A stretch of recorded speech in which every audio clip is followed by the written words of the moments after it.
하는 표현 나오는데요. 이 말씀을 중심으로 네가 무엇을 원하느냐 하실 때에 이렇게 말씀의 제목을 지었습니다.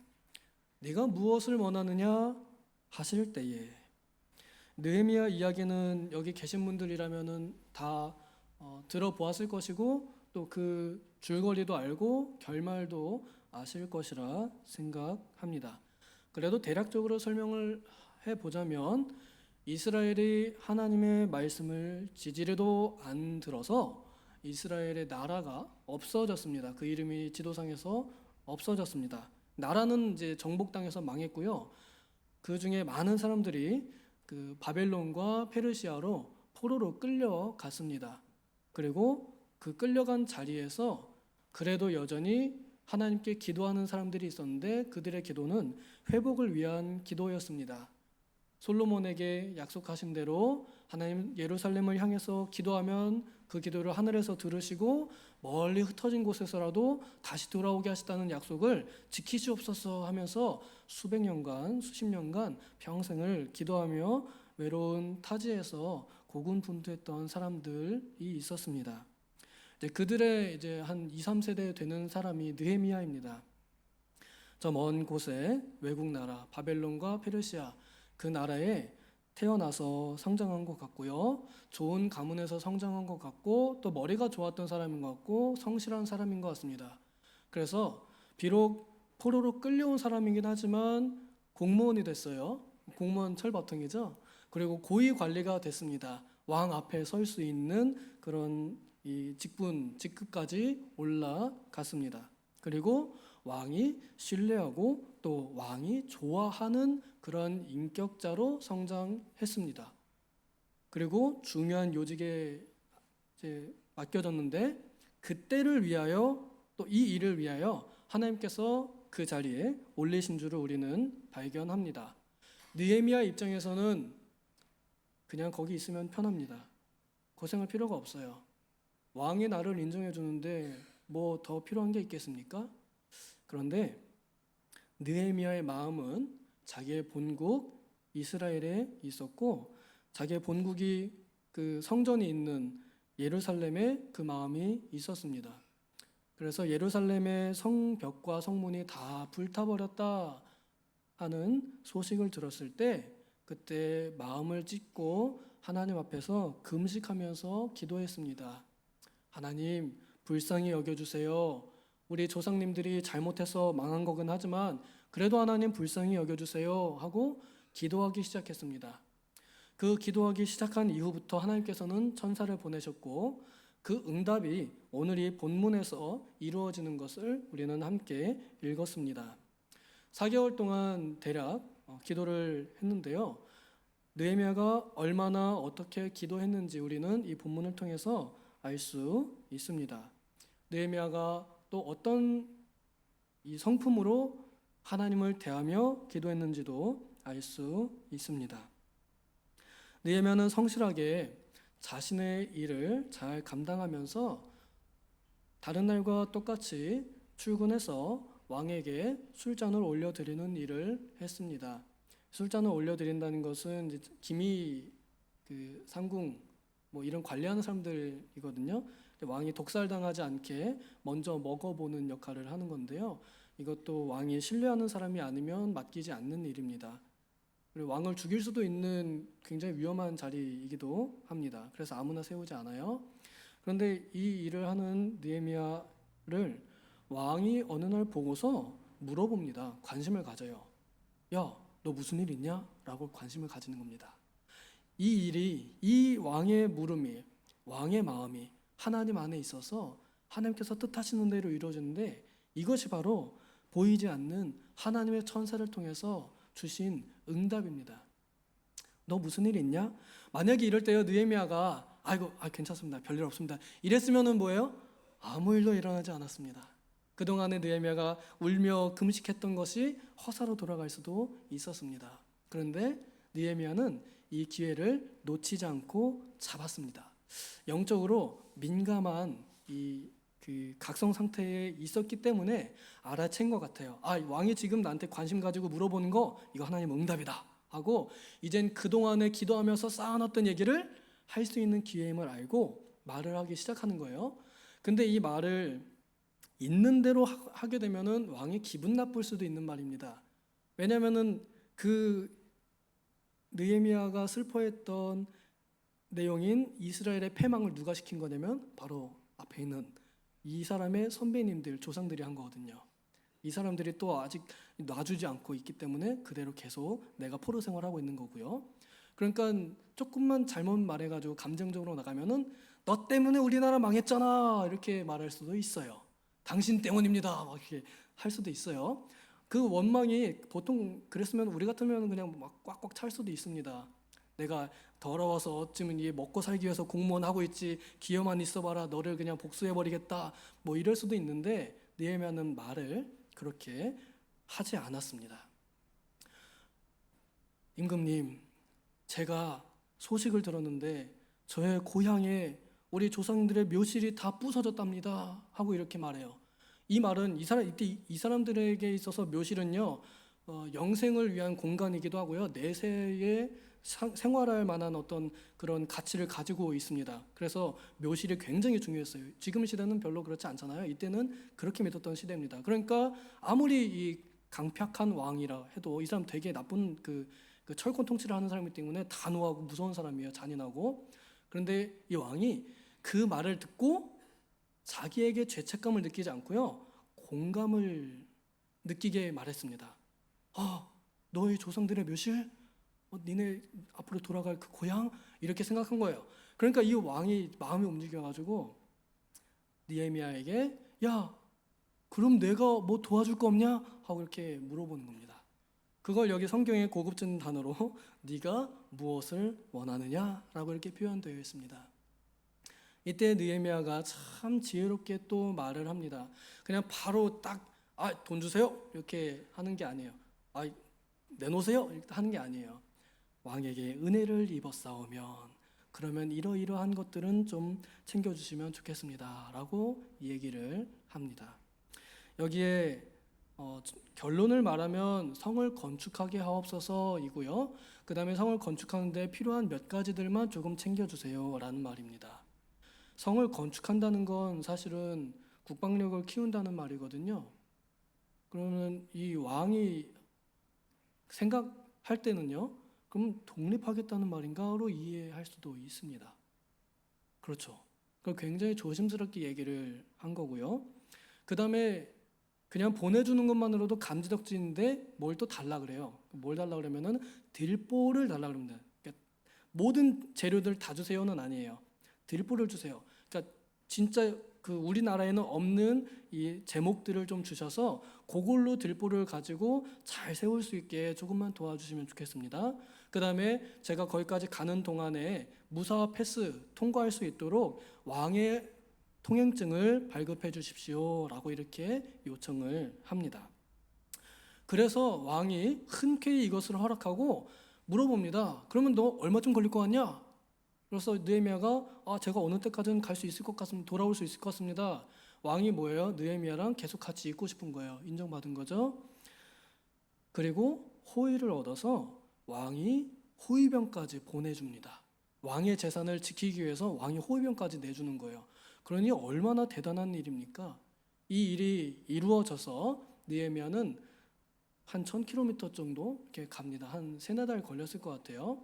그렇게 가는 걸 여기서는 그냥 한 줄로 훅 지나가 버렸습니다. 가는 동안에 뭐 했을까? 뭐 했을까요? 뭐 그냥 맨날 낙타 타고 자다 일어나다 낙타 타고 자다 일어나다 했을 텐데 뭐 했을까요? 뭐 잃어버린 건 없나? 사람들은 잘 지내고 있나? 그리고 나머지는 기도했을 겁니다. 기도하면서 가서 어떻게 하나? 무엇을 하나? 생각했을 겁니다. 그리고 도착해서 사람들한테 알리지 않고 바로 시차를 나갑니다. 돌아보고 그리고 와서 사람들에게 선언하지요. 우리가 수치를 당하지 말자. 그리고 간증합니다. 하나님의 선한 손이 나를 도우셔서 그 잔악한 왕이 나에게 이렇게 많은 호위병들과 그리고 이 재료들을 주시고 권한을 주셨다 하고 이렇게 선언하고 사람들을 위로하고 격려했을 때에 사람들이 힘이 없는 상태였지만 해봅시다 하고 이렇게 반응이 나와서 이 무너졌던 성벽이 공사가 시작되는 역사가 일어났습니다. 저는 이 본문의 내용을 잘 알고 있었지만 여기서 한 가지 더 생각해 본 게 있었는데, 느헤미야가 4개월 기도하고 또 바빌론에서 예루살렘까지 오는 기간 동안에도 기도를 했다는 것을 우리는 알 수 있고, 이 본문에서 어떤 기도를 했는지 알 수 있습니다. 뭘 기도했느냐면 하나님 앞에서 계획을 한 겁니다. 이 예루살렘 성벽 무너졌다는 소식을 듣고서 그냥 우리 같으면은 세워 주시옵소서 주여 무너졌나이다, 딱 거기까지입니다. 그 이후로는 어떤 구체적인 얘기를 잘 못해요. 하나님, 왕이 저를 가는 것을 허락해야겠습니다. 저를 보내주시옵소서. 일단 내가 그러면 이제 지금 이 술 맡은 관원 자리를 이제 퇴사? 하여간 그거 해야 돼요. 사표 내야 돼요. 이게 평안했던 그거 내려놔야 됩니다. 그것도 이제 각오하고 하나님 사직서를 잘 쓰게 해주십시오 기도해야 되고요. 그 다음에 필요한 게 또 뭐가 있을지 생각해 봤을 거잖아요. 하나님 들보를 주시옵소서. 그리고 다른 재료들도 주시면 좋겠습니다. 막 기도를 하는데 다른 재료까지는 좀 그렇고 그냥 들보만이라도 주시면 감사하겠습니다. 결론은 난 거예요. 그 다음에 통행증도 하나님 가다가 사람들이 저를 못 믿고 막아버리면 어떡하죠? 통행증을 주시옵소서 기도를 했을 겁니다. 그리고 호위병 생각도 못했을 수도 있어요. 기도했을 수도 있고요. 그건 알 수 없습니다. 그러나 느헤미야는 이런 자세한 내용들을 기도했다는 것이죠. 그리고 가는 동안에도 주님, 제가 도착해서 뭘 하면 좋을까요? 한번 시차를 나가보겠습니다. 혼자 나갈까요? 둘이 나갈까요? 여러 사람들 데려갈까요? 기도하면서 결국엔 뭐예요?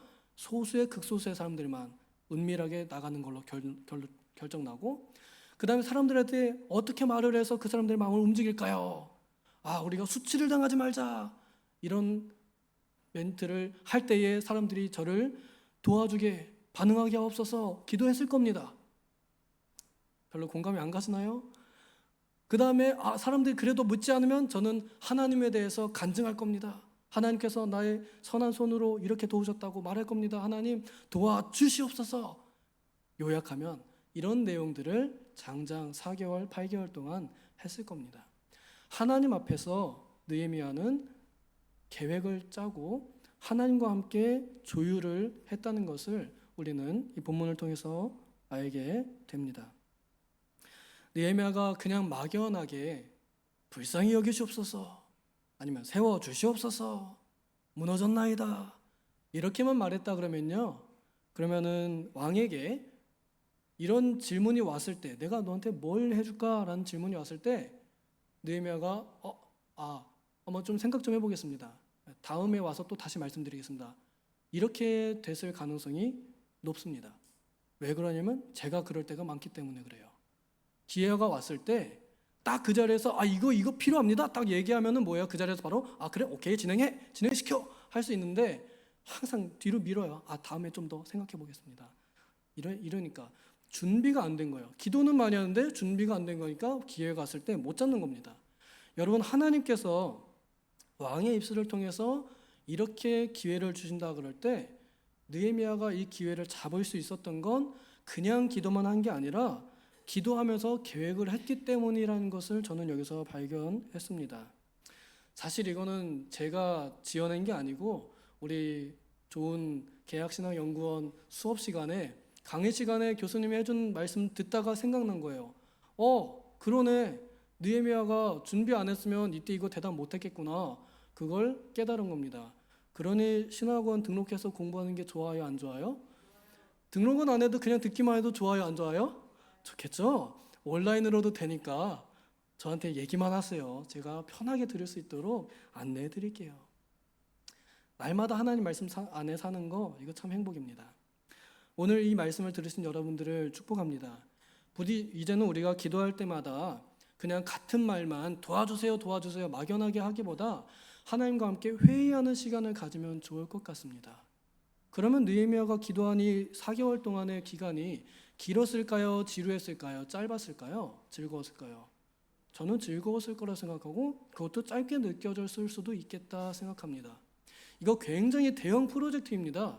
우리 아파트 단지 하나를 짓는데도 수많은 사람들이 막 수개월 동안 계획하고 막 설계 변경하고 조사하고 이러면서 계획을 세우잖아요. 근데 그 시간이 짧지 않아요. 바쁘게 돌아가고 되게 금방금방 진행됩니다. 세상 사람들도 큰 일을 할 때 그렇게 한다 그러면 그럼 믿는 사람들은요? 그보다 더 귀한 일을 하는 우리가 그 정도 연구도 안 하고 그 정도 계획도 없이 막연하게 한다? 그러면 우리 인생은 또 우리의 신앙은 주먹구구 신앙으로 살다 끝날 수밖에 없을 것 같습니다. 우리가 좀 더 실력 있고 좀 더 세련된 신앙으로 변화되기를 원하고 성장하기를 원합니다. 아멘이신가요? 억지로 아멘 하시나요? 그러려면 기도하는 것을 즐겨야 하겠습니다. 기도하는 것이 즐거우려면 느헤미야가 보여준 본대로 하면 돼요. 느헤미야가 지금 왕 앞에서 하는 이 말이요. 이게 어디서 연습이 된 걸까요? 하나님과 기도하면서 이 말투가 만들어진 거예요.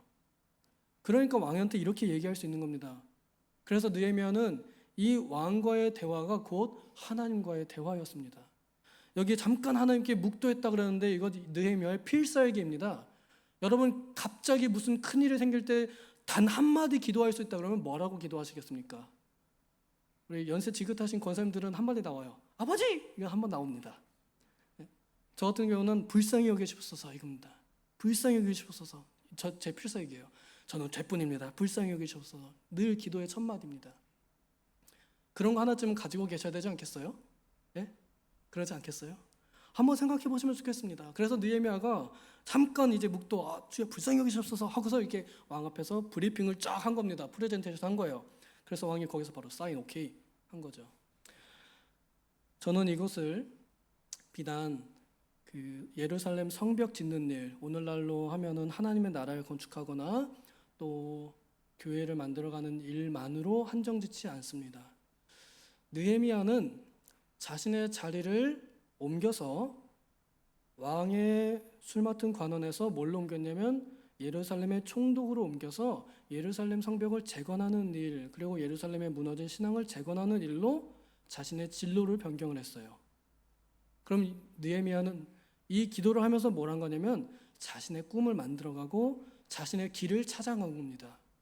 느헤미야는 사실 그냥 아무 생각 없이 공부 열심히 해가지고 그냥 특진 계급 잘 받아가지고 이렇게 올라가서 평생 아무렇지 않게 먹고 살 만한 그런 꿈이 없는 사람이었다면 이 기도를 통해서 그는 그의 꿈을 찾았습니다. 나의 길은, 나의 소명은 이거다. 무너진 예루살렘 성벽을 짓는 일, 그래 누구든 할 수 있지만 내가 해보자. 나도 할 수 있다 하는 이런 마음 가지고 그 일을 자신의 일로 삼은 것입니다. 우리 모두에게 하나님께서 원하시는 길이 있습니다. 하나님 앞에서의 나의 길이 있습니다. 그 길을 찾는 기도를 하면 좋겠어요. 연세 많으신 권사님들 아직 끝나지 않으셨습니다. 언제 어떻게 알아요? 요즘 100세 시대라 그러고 120세 시대가 될 수도 있는데 그러면 적어도 10년, 20년 남았을 거 아니에요. 제가 알고 있는 한 할아버님께서 그런 얘기했습니다.